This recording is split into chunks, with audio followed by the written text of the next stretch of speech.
কি খেলা দেখাইতেছে বস, কি খেলা দেখাইতেছে।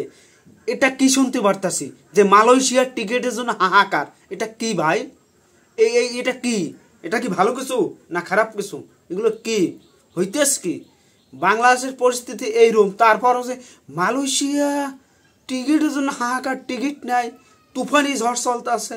যাই হোক, মূল কথায় আসি, কেন কি শাকিব খান কি ক্যালমাটা দেখাইছে, তার আগে কি আপনাদের দায়িত্ব কি?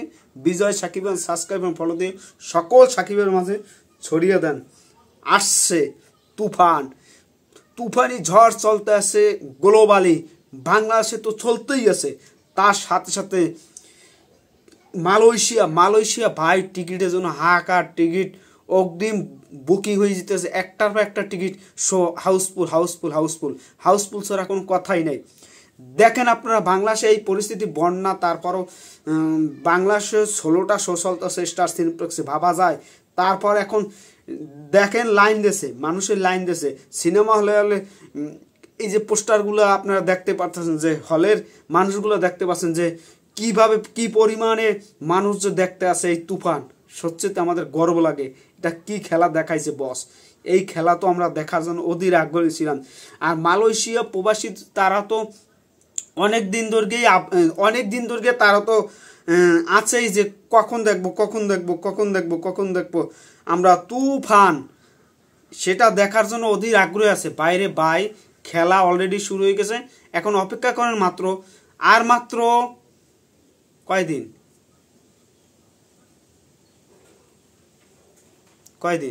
দরদের জন্য আপডেট। 29 তারিখে আপডেট আওয়ার কথা ছিল মাত্র দরদের জন্য, কিন্তু বাংলাদেশের পরিস্থিতি খারাপের জন্য আপাতত দরদের কোনো আপডেট আইতেছে না। যাই হোক, এখন আমাদের এই তুফান যে ঝড় চলতেছে, তুফানি ঝড় যে চলতেছে, এটা সত্যি আমাদের গর্ব লাগতেছে যে তাণ্ডব চালাইতেছে প্রবাসীরা। এইটা আরও মজা, আরও অন্যরকম একটা অন্য উচ্চতায় নিয়ে যেতে পারতো, কিন্তু কেন নিতে পারে না? সেটা হচ্ছে বাংলাদেশের পরিস্থিতির জন্য। তারা অনেক আশা ছিল যে এই ছবিটা ডেট পিছিয়ে এই 28 তারিখ, এই 28 তারিখ, এই 5 তারিখ না 7 তারিখ, এই 18 তারিখ, এই 23 তারিখ, এই তারিখ, অমুক তারিখ করতে করতে অনেকবার ডেট চেঞ্জ হওয়ার পর ফাইনালি আপনারা দেখতে পাচ্ছেন তুফানি ঝড় চলতেছে গোটা বিশ্বে। তুফানি ঝড় খালি একটা ইন্ডাস্ট্রি বাদে, কোনটা? সিরিয়াল ইন্ডাস্ট্রি বাদে সব জায়গায় তুফানি ঝড় চলতেছে। এটা আপনাদের মাথায় রাখতে হবে।